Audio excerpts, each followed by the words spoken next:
کہ اللہ نے مجھے شاید زیادہ آزمایا اور باقی لوگوں سے زیادہ کامیابی دی. یعنی مختلف چیزوں میں زندگی میں نے بڑے بڑے گولز رکھے. کرکٹ میں پھر ایز کیپٹن، پھر شوکت خانم، پھر نمل یونیورسٹی، اور پھر ایک وہ آدمی جس کی کوئی پولیٹیکل بیک گراؤنڈ نہیں تھی، وہ ایک 2 پارٹی سسٹم کے اندر وہ ایک پارٹی بناتا ہے، اور پھر ایک جد و جہد کے بعد وہ پارٹی اقتدار میں آ جاتی ہے. اور 2 پارٹی سسٹم جو دنیا میں کہیں نہیں ٹوٹتا. یہ یاد رکھیں کہ جدھر 2 پارٹیز ہیں وہ تیسری پارٹی کا آنا ناممکن ہے. امریکہ میں دیکھ لیں، انگلینڈ میں دیکھ لیں، اس وقت اب ہندوستان میں دیکھ لیں، جدھر بھی دیکھ لیں. تو لہٰذا کہنے کا مقصد یہ ہے کہ یہ ساری چیزیں جب میں کرنے گیا، تو جس طرح آج آپ کہہ رہے ہیں کہ مدینہ کی ریاست ایک یہ ایسے خواب ہی نہ رہ جائے، تو یہ سب نے مجھے زندگی میں کہا کہ یہ چیزیں نہیں ہو سکتی. جو بھی میں نے کام کیا ہے دنیا کہتی تھی یہ چیزیں نہیں ہو سکتی. اور وہ کیوں کہتی ہے دنیا؟ یہ یاد رکھیں، اور میں نوجوانوں کے لیے بھی بات کر رہا ہوں کہ کبھی آپ لوگوں کی باتوں سے یہ نہ ہو کہ اپنی خواب کے پیچھے نہ جائیں. دنیا ہمیشہ وہ چیزیں کہے گی جو ساری دنیا کرتی ہے، لیکن جب آپ کوئی ہٹ کے چیز کریں گے تو دنیا آپ کو ڈسکریج کرے گی کہ یہ نہیں ہو سکتا. تو پہلے تو میں یہ آپ کو بتا دوں کہ اللہ نے انسان کے اندر وہ طاقت دی ہے. جب انسان کو اشرف المخلوقات بنایا ہے تو اللہ نے انسان میں وہ چیز دی ہے جو اس نے فرشتوں کو کہا کہ میں نے تمہیں بھی نہیں دی. تو ہم اس کی عظیم مخلوق ہیں، ہمارے میں بہت صلاحیتیں ہیں. ہم کیونکہ کہیں نہ کہیں راستے میں اپنی خواب کے پیچھے نہیں جاتے، ہم اپنے دل کی خواہشوں کے پیچھے نہیں جاتے، ہم ڈر جاتے ہیں، ہم معاشرے ہمیں کہتا ہے کہ یہ نہیں ہو سکتا، تو ہم راستے میں وہ کام نہیں کرتے جو ہمارا دل کہتا ہے، ہم پھر وہ کام کرتے ہیں جو کہ ساری دنیا چاہتی ہے ہم کریں. آج تک دنیا میں کسی نے بھی کوئی بڑا کام کیا ہے تو ہر آدمی، ہر اس انسان کو دنیا نے کہا یہ نہیں ہو سکتا. جب پہلا آدمی ماؤنٹ ایورسٹ پہ چڑھا تھا، دنیا کے سب سے اونچے پہاڑ پہ، تو اس سے پہلے تو یا مر گیا تھا کوئی یا فیل ہو گیا تھا. تو لوگوں نے اسے کہا کہ تم نہ کرو، یا دیوانہ ہے جو کہ کوشش کر رہا ہے. تو یہ یاد رکھیں کہ انسان کا جو دل کہتا ہے اس کے پیچھے جانا چاہیے، اور پھر جب جائے گا تو پل جلا کے جائے کہ اب اس کی واپسی کوئی نہیں ہے. یعنی اگر میں نے یہ فیصلہ کیا ہے کہ انشاءاللہ یہ ہمارا مدینہ کے ریاست کے اصولوں پہ ایک عظیم قوم بنے گی، تو اس کے بعد کوئی دوسرا راستہ نہیں ہے. اب آ جائیں جی مدینہ کی ریاست، یہ سمجھ رہے ہیں. اور انشاءاللہ اب ہم پاکستان کے اندر 7، 8 اور 9 کلاسز میں ہر سکول کے اندر سبجیکٹ رکھ رہے ہیں سیرت نبی، کہ وہ کیا تھی مدینہ کی ریاست، کیونکہ لوگوں کو پتہ ہی نہیں ہے اس چیز کا. وہ کوئی ایک چیز ملک میں خراب ہوتی ہے وہ کہتے ہیں جی مدینہ کی ریاست کدھر گئی. مدینہ کی ریاست ایک بڑی خواب تھی، ایک ماڈرن ریاست تھی. دنیا میں پہلی دفعہ اس طرح کے کانسیپٹس آئے، ایک جمہوری کلچر آیا، قانون کی بالادستی آئی. کوئی قانون سے اوپر نہیں تھا. جب نبی صلی اللہ علیہ وسلم نے کہا کہ میری بیٹی بھی قانون توڑے گی تو اس کو بھی سزا ملے گی، کوئی قانون سے اوپر نہیں تھا. پھر ایک انسانیت کا نظام تھا جس کو فلاحی ریاست کہتے ہیں. ریاست نے اپنے کمزور طبقے کی ذمہ داری لی تھی. یہ بڑے کانسیپٹ تھے. پھر میرٹ تھی، پھر انسانی حقوق تھے. انسان کا جو بھی رنگ ہو، جو بھی دین ہو، سب قانون کے سامنے ایک برابر تھے. یعنی یہ جو سوچ تھی، جو نبی صلی اللہ علیہ وسلم کا آخری خطبہ تھا، وہ ہیومن رائٹس کا، جو آج UN کا چارٹر دیکھ لیں تو وہ تب انہوں نے تقریباً 1500 سال پہلے وہ چارٹر دیا تھا انسانیت کا. تو یہ سارے جو کانسیپٹس تھے یہ ماڈرن کانسیپٹس تھے. اور جب بھی مسلمان دنیا کوئی مسلمانوں کی تاریخ میں جو ملک ان اصولوں پہ گیا ہے وہ اوپر چلا گیا، اور جو مسلمان ملک نہیں بھی ہے جب وہ ان اصولوں پہ جاتا ہے وہ اوپر چلا جاتا ہے. اور جو ان سے پیچھے ہٹ جاتا ہے، جو بدقسمتی سے ہم ہٹ گئے ہیں، تو تب وہ ملک نیچے جاتا ہے، جو ہماری آج حالات ہے. تو یہ مدینہ کا ریاست، یہ یاد رکھیں، یہ ایک جد و جہد کا نام ہے. یہ سوئچ آن آف نہیں ہوتا کہ مدینہ کی ریاست آ جاتی ہے، ساری قوم مل کے ایک بڑی خواب کی طرف جاتی ہے، محنت کرتی ہے، قربانیاں دیتی ہے، مشکل وقت سے نکلتی ہے، لیکن پھر کیونکہ مدینہ کی ریاست نبی صلی اللہ علیہ وسلم کی سنت تھی، وہی قوم اٹھ جاتی ہے اور عظیم قوم بن جاتی ہے، اور انشاءاللہ یہ بننے جا رہی ہے پاکستان ایک عظیم قوم۔ جی اگلے کالر سے ہم بات کریں گے، ہمارے ساتھ لائن پر ہیں گلگت سے شعیب جی، آپ مخاطب ہیں پرائم منسٹر عمران خان سے۔ السلام علیکم سر۔ جی وعلیکم السلام۔ ہاں سر، میں شعیب بول رہا ہوں گلگت سے۔ مجھے بڑی خوشی ہے سر کہ میں ایک ایسے وزیر اعظم سے بات کر رہا ہوں ملک کے تاریخ کے جو کہ براہ راست عوام سے بات کرنا چاہتے ہیں، ان کے مسائل سننا چاہتے ہیں۔ تو سر میرے بنیادی طور پہ 2 سوال ہیں۔ ہلو جی جی آ رہی آواز؟ ہاں سر، میرے بنیادی طور پہ 2 سوال ہیں۔ پہلا سوال میرا یہ ہے کہ سر گلگت بلتستان جو ہے وہ سی پیک کا گیٹ وے ہے۔ پہلے پیپل پارٹی کی گورنمنٹ آئی 2009 میں، 2015 میں مسلم لیگ نون کی گورنمنٹ آئی، انہوں نے ایک پروجیکٹ بھی گلگت بلتستان کے لیے نہیں رکھا سی پیک میں۔ سر اتنا بڑا گیٹ وے ہے، پورے پاکستان میں بڑے بڑے مہنگا پروجیکٹ ہیں، گلگت بلتستان کے لیے یہ بہت بڑی زیادتی ہے، گلگت بلتستان کے لوگوں کے لیے۔ سر میرا دوسرا کوشچن یہ ہے کہ 21ویں صدی میں بھی ہم اس وقت گلگت بلتستان کے لوگ جو ہیں وہ 18 گھنٹے کی لوڈ شیڈنگ کا سامنا کر رہے ہیں۔ اس وقت پوری جو ہماری جو ہے نا اکانومی ہے، ہماری جو تعلیم ہے، ہمارے عام پبلک ہے، وہ سفر کر رہی ہے پورے گلگت بلتستان کے تمام 10 اضلاع میں۔ سر شدید ترین لوڈ شیڈنگ ہے سردی میں، نہ ہیٹنگ کے لیے کوئی مسئلہ ہے وہ ہم کر سکتے ہیں نہ، اور میرا تمام مسئلے جو ہے نا وہ بجلی کے ساتھ ہی۔ اگر ہماری بجلی کا ایشو جو حل ہو جاتا ہے تو ہم بہت سے مسئلے سے وہ ہمارے وہ ہو جائیں گے سر۔ تو میری گزارش یہ ہوگی کہ سر یہ جو سی پیک میں ہے، اس میں ہمارے جو شونٹر پاس اور گلگت چترال ایکسپریس وے کو اگر رکھ دیں تو ایک تو یہ ہوگا کہ ہمیں کراکرم ہائی وے کے متبادل ہمیں سڑک ملے گی، اور ہمارا جو سفر جو ہوگا وہ سال بھر جاری رہے گا، پورے 4 سال کے 12 مہینوں میں۔ تو میرے ہی سوال ہے، آپ کی بڑی مہربانی سر۔ جی اچھا، میں آپ کو پہلے تو گلگت بلتستان کے اوپر جو چیز کہنا چاہتا ہوں، یہ آپ نے سمجھنی ہے بات، ہر جگہ کا ایک خاص چیز ہوتی ہے کہ وہ جس کو کمپیریٹیو ایڈوانٹیج کہتے ہیں، کہ وہ باقی جگہوں سے اس میں کوئی خاص چیز ہوتی ہے جو وہ ڈیولپ ہو سکتی ہے، ہر جگہ پہ ہے۔ مثلا کبھی بھی گلگت بلتستان کراچی یا فیصل آباد یا سیالکوٹ کی طرح کا انڈسٹریل ہب نہیں بن سکتا، آپ جو مرضی کر لیں وہ نہیں ہو سکتا، لیکن گلگت بلتستان وہ جگہ بن سکتی ہے جو دنیا کا ٹورزم کا ہب بن سکتا ہے۔ آپ کو میں مثال دیتا ہوں کہ سوئٹزرلینڈ جو سارا جو گلگت بلتستان یا ناردرن ایریاز ہمارے ہیں، سوئٹزرلینڈ اس سے آدھا ہے، اس کا سائز اس سے آدھا ہے، اور سوئٹزرلینڈ ٹورزم میں ہر سال 80 ارب ڈالر کماتا ہے۔ اب یہ سوچیں کہ پاکستان ساری جو ایکسپورٹ کرتا ہے وہ 25 ارب ڈالر ہے، سارا پاکستان، اور صرف سوئٹزرلینڈ اپنی ٹورزم سے 80 ارب ڈالر کماتا ہے۔ تو جو گلگت بلتستان ہے وہ دگنا ہے سوئٹزرلینڈ سے، یہاں کے پہاڑ اس سے بہت زیادہ بڑے ہیں، یہاں خوبصورتی اس سے بہت زیادہ ہے، کیونکہ میں نے تو سوئٹزرلینڈ دیکھا ہوا ہے اور سارا گلگت بلتستان دیکھا۔ یہ سمجھ لیں کہ اگر ہم کانسنٹریٹ صرف ٹورزم پہ کریں، یہ سارا علاقہ وہ خوشحال ہو سکتا ہے جو آپ سوچ بھی نہیں سکتے۔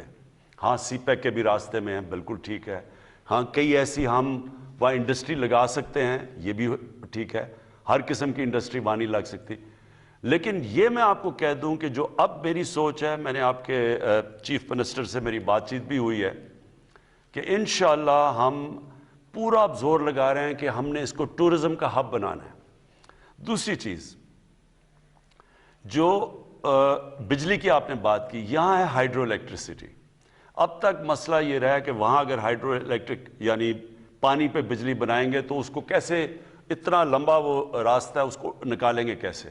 لیکن میں نے فیصلہ کیا ہے، اور یہ میں نے پچھلے ہفتے ہی آرڈر کیا ہے کہ ہم ایک گرڈ سٹیشن بنانے لگے ہیں گلگت بلتستان میں، کیونکہ ہمیں پتہ ہے وہاں مسئلہ آپ کو پڑا ہوا ہے بجلی کا۔ دوسری چیز، ہم چھوٹے چھوٹے ہائیڈرو بجلی یعنی پانی کے اوپر بجلی کے وہ جنریشن کے پلانٹس لگانے لگے ہیں، یہ بھی ہم اب کرنے لگے ہیں۔ تو اور تیسری چیز سڑکیں. آپ نے بات ٹھیک کی کہ ٹورزم تب ہوتی ہے جب ایک ایریا کو ایک سڑک کھول دیتی ہے ٹورزم کے لیے. وہ بھی ہم نے 2 ایسی سڑکیں پلان کی ہوئی ہیں جو یہ سارا آپ کا علاقہ کھل جائے گا, اور یہاں ٹورزم آگے ہی جو ابھی بھی ٹورزم ہے, جو لوکل ٹورزم ہے, وہی گلگت بلتستان میں دگنی تگنی ہو گئی ہے. لیکن اگر ہم نے یہ سڑکیں بھی مزید کھول دیں تو آپ دیکھیں گے کہ لوگوں کو وہاں ایسی خوشحالی آ سکتی ہے آپ کو کہ جو لوگ گلگت بلتستان میں باہر جا کے نوکریاں کرتے ہیں ان کو جانے کی ضرورت نہیں پڑے گی. جی, گزارش یہ ہے کہ بہت سے لوگ کوشش کر رہے ہیں بات کرنے کی, تو اپنے سوال کو مختصر رکھیے گا تاکہ زیادہ سے زیادہ لوگوں کو موقع مل سکے وہ سوال کر سکیں. 051-921-0809. ہمارے ساتھ اب لائن پر ہیں ارشد اکرم تربت سے. جی ارشد صاحب. السلام علیکم. السلام علیکم. جی وعلیکم السلام. میرا سوال ارشد اکرم بات کر رہا ہوں تربت سے.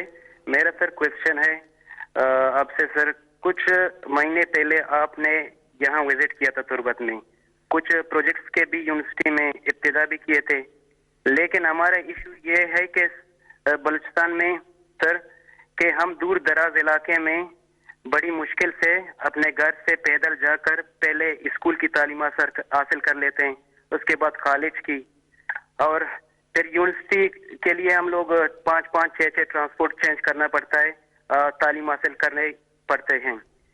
اور تعلیم ڈگری حاصل کرنے کے لیے سر ہم نے بہت ڈسپلین کے ساتھ یونیورسٹی میں جا کر ڈگری حاصل کی, لیکن سر اس کے باوجود یہاں نہ پرائیویٹ سیکٹر میں یا نہ کہ گورنمنٹ سیکٹر میں جاب اپرچونیٹیز کچھ بھی نہیں ہیں. تو سر ہم کریں تو کیا کریں اور جائیں تو کدھر جائیں سر؟ پہلا سوال سر یہ ہے میرا. سر ایک دوسرا سوال ہے چھوٹا سا جو انٹرنیٹ کے حوالے سے. ایجوکیشن فیسلٹی اور ایجوکیشن ڈیولپمنٹ کے لیے انٹرنیٹ بہت ضروری ہے سر, لیکن تربت میں سر اتنے سال ہو گئے ہیں انٹرنیٹ سے تربت پورا ڈسٹرکٹ محروم ہے سر. اس کی بندش کے لیے آپ کچھ اقدامات کریں. جی بہت بہت شکریہ. جی دیکھیں ارشد, پہلی تو میں آپ کو پہلا پوائنٹ بتاؤں کہ بلوچستان کا مسئلہ یہ ہے کہ علاقہ بہت بڑا ہے, آبادی بہت کم ہے, اور جو بیچ میں ڈسٹنسز ہیں یعنی فاصلے بہت زیادہ ہیں. تو اس لیے اس کی جو ڈیولپمنٹ ہے وہ ایک آسان نہیں ہے, کیونکہ ڈیولپمنٹ کیسے ہوتی ہے کہ جب زیادہ لوگ ایک جگہ پہ جمع ہو جاتے ہیں تو ان کو پھر سہولتیں دینا, وہاں یونیورسٹیز کالجز وغیرہ انڈسٹری بنانا آسان ہو جاتا ہے. تو جب اتنے بڑے فاصلے ہوں تو ایک تو یہ مسئلہ ہے بلوچستان کا. دوسری چیز کہ جو پولیٹیکل سیٹ اپ رہا ہے بلوچستان میں, اس نے بھی بلوچستان کے لوگوں کو نقصان پہنچایا ہے. ہوا کیا ہے کہ وہاں جو پولیٹیکل لوگ آئے ہیں بلوچستان میں, انہوں نے بجائے اس کے کہ وہاں کا پیسہ نیچے تک جاتا وہ اوپر ہی رہ گیا ہے. تو جو ایک اچھا بلدیاتی نظام آنا چاہیے تھا جو بلوچستان کے لیے بہت ضروری ہے کہ آپ کا ڈائریکٹ پیسہ گاؤں میں جائے, جو دور دراز علاقے کے گاؤں ہیں ادھر پیسہ جائے, وہ پیسہ چلا جاتا ہے اوپر اور وہ وہاں سے نیچے جاتا نہیں ہے. تو اس کے لیے ایک بلدیاتی نظام بہت ضروری ہے بلوچستان میں. یہ میں دوسری آپ کو بات کر رہا ہوں. اب آگے میں تربت بھی گیا تھا اور ہم نے ایک پیکج دیا. جو جنوبی بلوچستان ہے وہ ایک تو بلوچستان پیچھے رہ گیا ہے, جنوبی بلوچستان اور بھی پیچھے رہ گیا ہے. تو ہم نے ایک بڑا پیکج کیا ہے اور یہ انشاءاللہ بلوچستان کی تاریخ میں سب سے بڑا پیکج ہے. یہ پورا دیا ہے اور اس میں کوشش مختلف چیزوں کے اندر پیکج دیا ہے. ایک تو کنیکٹیوٹی دی ہے, انٹرنیٹ کی آپ بات کر رہے ہیں, یہ بہت ضروری ہے. انٹرنیٹ اب ایک ڈیولپمنٹ کا ایک طریقہ بن گیا ہے. ابھی تک قبائلی علاقے میں اور بلوچستان کے کئی علاقوں کے اندر 3G 4G نہیں تھا اور وہ کنیکٹیوٹی نہیں تھی, لیکن اس کی وجہ سیکیورٹی تھی, کیونکہ دہشت گرد بھی اس کو استعمال کرتے ہیں اور اس لیے دہشت گردی سے بچنے کے لیے نہیں تھا. لیکن ہم نے فیصلہ اب کیا ہے کہ ہم اپنے نوجوان جو ان دور دراز علاقوں میں رہتے ہیں اور خاص طور پہ بلوچستان کے کئی علاقوں میں جدھر نہیں تھا اور جو پرانا قبائلی علاقہ تھا ادھر بھی ہم نے اب فیصلہ کیا ہے کہ ہم ان کو 3G 4G دیں گے تاکہ لوگوں کے پاس کنیکٹیوٹی ہو. لیکن صرف مجھے آپ سے ایک چیز کہنی پڑے گی کہ تھوڑا آپ کو صبر کرنا پڑے گا.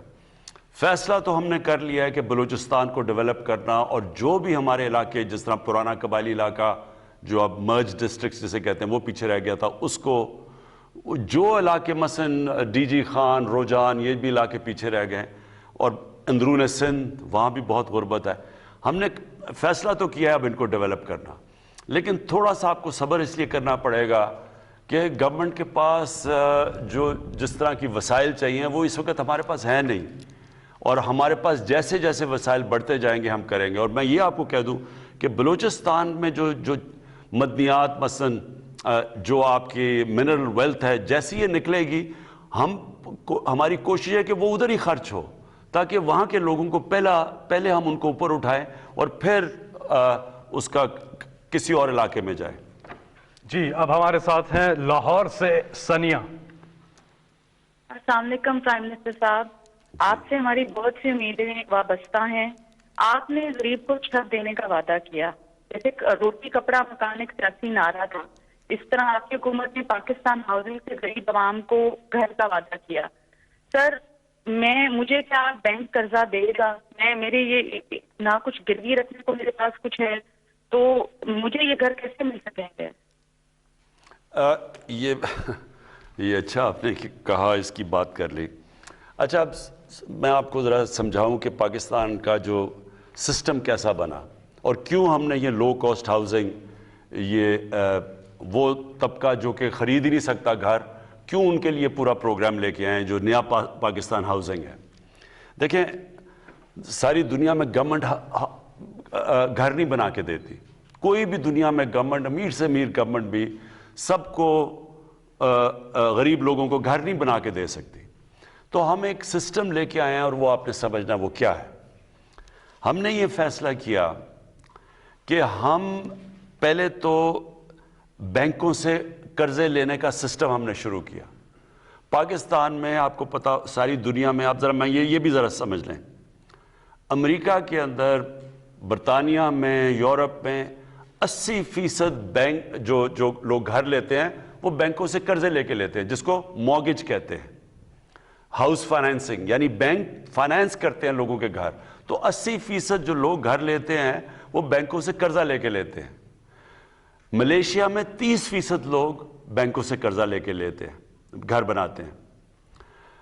ہندوستان میں 10% لوگ یعنی مورگیج فائنینسنگ کرتے ہیں، اور پاکستان میں 0.2%. یعنی ہمارا کوئی یا کیش ہے تو گھر بناؤ، نہیں تو گھر ہی نہیں بنا سکتے. تو لہٰذا ہم نے جو سسٹم لے کے آئے، پہلے ہم نے ایک فور کلوجر لا ہے جو رکاوٹ بنا ہوا تھا. یعنی اگر بینک کسی کو پیسے دیں، کیوں نہیں پیسے دیتے تھے؟ کیونکہ اگر وہ کسی کو پیسے دیں اور وہ گھر نہ بنائے تو ان کا پیسہ ڈوب جاتا تھا، بینک پیسے نہیں دیتے تھے. لہٰذا ایک عدالت کے اندر ہمیں بڑی 2 سال لگے وہ قانون جو پھنسا ہوا تھا، جو قانون، اس کو کلیئر کرتے ہوئے. اس کو کہتے ہیں فور کلوجر لا. اب یہ جو رکاوٹ ختم ہو گئی ہے، اب بینک قرضہ دے سکتے ہیں. لیکن اس کے لیے بھی بینکوں کو پریکٹس ہی نہیں ہے قرضے دینے کی، کیونکہ انہوں نے کبھی چھوٹے لوگوں کو قرضے ہی نہیں دیے. تو لہٰذا میں خود بینک مینیجر سے، سارے جو بینکس کے ہیڈز ہیں ان کو ملا ہوں. ہم یہاں میٹنگ کرتے ہیں ہر جمعرات کو.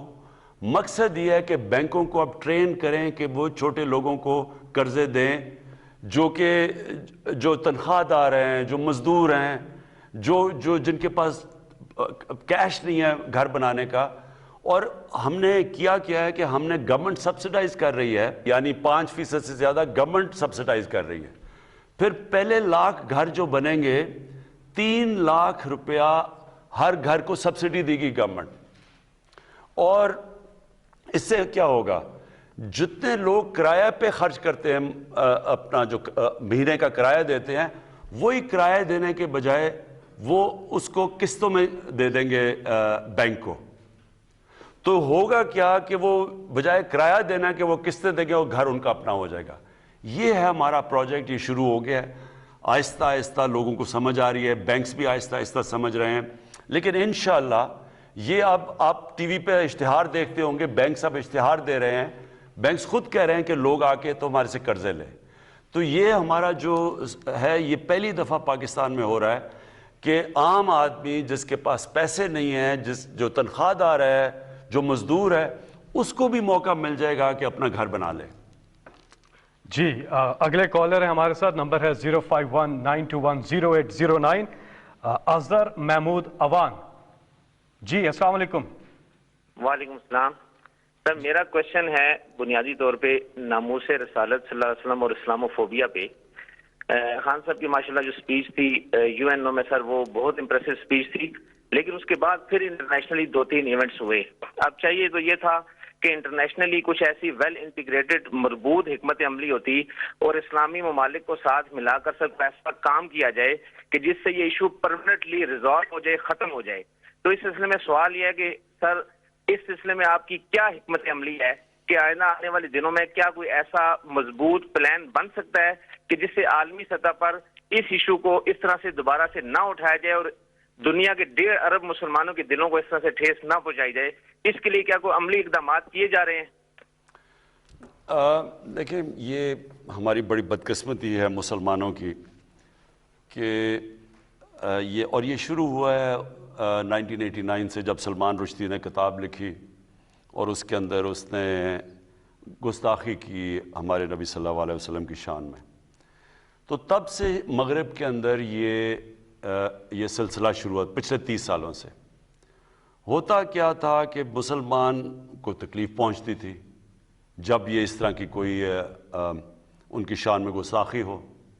اس کے بعد وہاں مغرب میں کوئی رائٹس یا یہاں بھی لوگ سڑکوں پہ نکلتے تھے، کیونکہ مغرب کو اس چیز کی سمجھ نہیں تھی، کیونکہ وہاں وہ بالکل دین کو اور طرح لیتے ہیں، وہ تو اس کو اس طرح نہیں لیتے جس طرح ہم لیتے ہیں، اور نہ ہی ان کو سمجھ ہے کہ مسلمانوں کو کتنی تکلیف ہوتی ہے، کہ کیسے نبی صلی اللہ علیہ وسلم ہمارے دلوں میں رہتے ہیں، ہمیں اپنی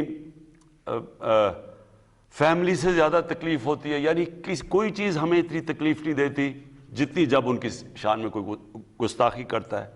لیکن مغرب کو یہ سمجھ نہیں آتی، کیونکہ وہ کہتے ہیں جی فریڈم آف سپیچ ہے ہماری اور ہم آزادی رائے کے نام پہ ہم جو بھی کر لیں، حالانکہ وہاں کئی چیزیں آزادی رائے میں نہیں آتی۔ میں جب پرائم منسٹر بنا، میں نے پہلے OIC میں اس چیز کو اٹھایا، پھر میں یونائٹڈ نیشنز کی جنرل اسمبلی میں اس کو اٹھایا، پھر پریزیڈنٹ اردوغان اور مہاتر محمد، ہم نے تینوں نے مل کے اس کے اوپر بات چیت کی کہ مغرب کو سمجھایا، لیکن وہاں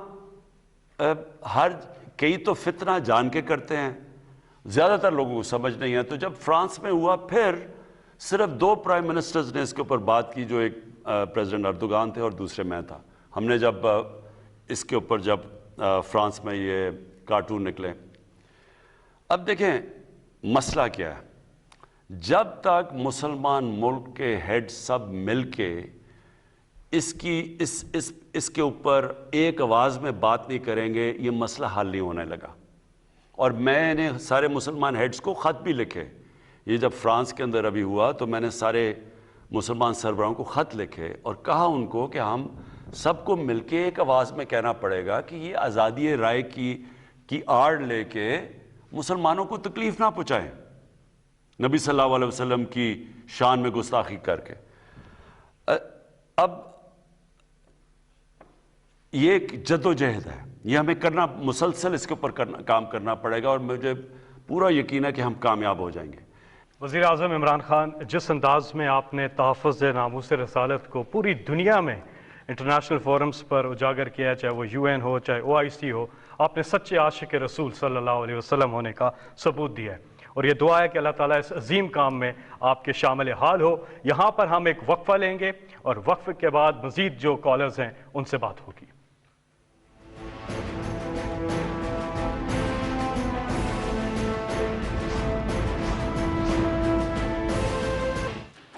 آپ کا وزیر اعظم آپ کے ساتھ اس سلسلے کی پہلی نشست، وزیر اعظم پاکستان عمران خان صاحب یہاں تشریف رکھتے ہیں۔ آپ کالز کر رہے ہیں اور اپنے سوالات کر رہے ہیں، وزیر اعظم آپ کو جواب دے رہے ہیں۔ 05192100809 اور اس کے ساتھ ساتھ سوشل میڈیا پہ بے شمار سوالات آئے ہیں پرائم منسٹر صاحب۔ ایک سوال آیا واجد رحمان، کہتے ہیں کہ آپ اپوزیشن والوں کو NRO کیوں نہیں دیتے؟ ان کو NRO دے دیں اور عوام کے روز کے ان کے جو ڈرامے ہیں ان سے جان چھپ جائے۔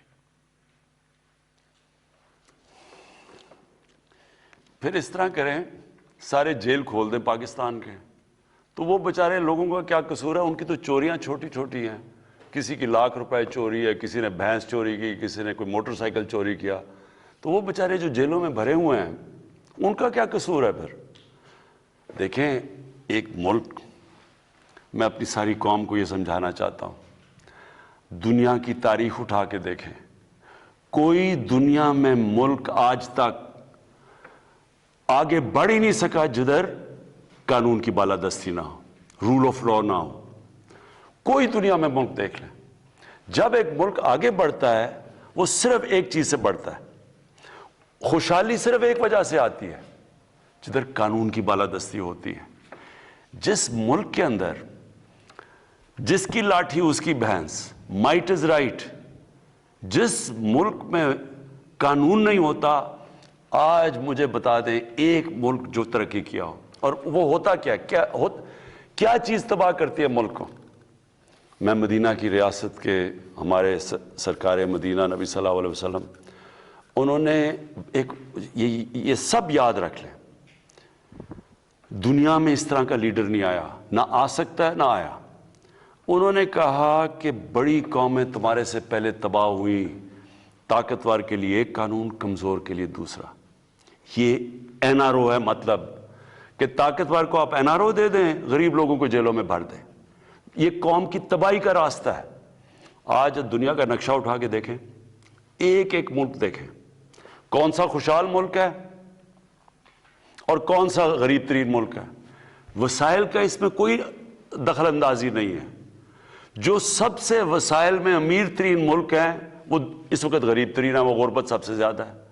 اور جن ملکوں کے اندر ہے ہی نہیں، وسائل ہے ہی نہیں، مثلا سوئٹزرلینڈ میں تو صرف ٹورزم ہی ہے، یا اسکینڈینیویا کے ملکوں میں کیا ہے ان کی خاص چیز ہے؟ کچھ بھی نہیں ہے، لیکن وہاں خوشحال ترین ملک ہے۔ وجہ اس کی کہ وہاں قانون ہے، وہاں رول آف لا ہے۔ اور دوسرے ملکوں کے اندر جدھر یہ آپ ملک اٹھا کے دیکھ لیں، غریب ملکوں کو دیکھ لیں، ایک ایک ملک کو آپ دیکھ لیں کہ وہاں اسی طرح کے کرپٹ پرائم منسٹر آتے ہیں، کرپٹ پریزیڈنٹس آتے ہیں، وہ دونوں ہاتھوں سے وہ اور ان کی منسٹرز ملک کو لوٹتے ہیں، وہ سارے ملک کا پیسہ باہر لے جاتے ہیں۔ وہ کیوں باہر لے جانے پڑتے ہیں؟ کیونکہ اگر وہ ملک میں رکھیں گے تو پیسہ نظر آ جائے گا، اس لیے چوری کر کے ملک سے پیسہ جب باہر نکال، دگنا نقصان کرتے ہیں ملک کو۔ منی لانڈرنگ جو ہے، جب ایک غریب ملک کا پیسہ باہر جاتا ہے وہ دگنا نقصان کرتا ہے۔ وہ کیسے نقصان کرتا ہے؟ ڈالر خریدنے پڑتے ہیں باہر بھیجنے کے لیے، یا حوالہ ہنڈی سے ڈالر لیتے ہیں پھر باہر جاتا ہے۔ وہ ڈالر جب آپ ملک سے باہر بھیجتے ہیں، ڈالر کم ہوتے ہیں، جب ڈالر کم ہوتا ہے تو روپیہ گر جاتا ہے آپ کا، جب روپیہ گرتا ہے تو ساری چیزیں مہنگی ہوتی ہیں۔ مہنگائی کیسے ہوتی ہے؟ جب روپیہ گر جاتا ہے آپ کا، جو چیز باہر سے لاتے ہو، تیل، بجلی، کھانا پینے، سب مہنگی ہو جاتی ہیں۔ آج جو سب سے بڑی وجہ غریب ملکوں کے اندر غربت کیا وجہ ہے؟ کہ وہاں اس طرح کے بیٹھے ہوئے ہیں ڈاکو چور جو اوپر آ کے ملک لوٹ کے ساروں نے اپنے ملکوں کو کنگال کر دیا، مقروض کر دیا۔ مہاتر محمد نے ملیشیا کو اٹھا کے عثمانوں پہ لے گیا۔ جیسے ہی مہاتر محمد 20 سال کے بعد گئے، ادھر بھی ایک اس طرح کا آدمی آ گیا، جس طرح ہمارے یہ جو اے پی ڈی ایم ٹائپ لوگ ہیں، اس نے بھی آ کے اپنا ملک لوٹا، منی لانڈرنگ کی۔ اس کا کیا نتیجہ ہوا؟ وہ ملیشیا جو خوشحال ترین ملک تھا وہ مقروض ہو گیا، اور وہ آج ان کا پرائم منسٹر جیل میں ہے جس نے اس کو مقروض کیا تھا۔ کہنے کا میرا مقصد یہ ہے کہ اگر آپ نے اس ملک کو اٹھانا ہے، اس کو عظیم ملک بننا ہے، مدینہ کی ریاست کے اصولوں پہ کھڑا کرنا ہے، تو طاقتور کا زیادہ ضروری ہے کہ ان کا احتساب کریں بجائے کمزوروں کا۔ کبھی آج تک کسی ملک کو پٹواریوں نے اور تھانے داروں نے نہیں ختم کیا، پرائم منسٹر اور اس کے وزیروں نے جب چوری کیا تب ملک تباہ ہوا ہے۔ اور پھر جب ایک ملک کا قانون طاقتور ڈاکوں کو نہیں پکڑ سکتا، وہ ملک تباہ ہو جاتا ہے۔ تو یہ جو آج آپ یہ سارے ملک کے بڑے بڑے ڈاکو اکٹھے ہو کے یونین بنا کے اور میرے پہ پریشر ڈال رہے ہیں 2.5 سالوں سے کہ جی ہمیں این آر او دے دو۔ میں نے جس دن اس ملک ان چوروں کو این آر او دے دیا نا، یہ یاد رکھنا، میں اس ملک سے سب سے بڑی غداری کروں گا۔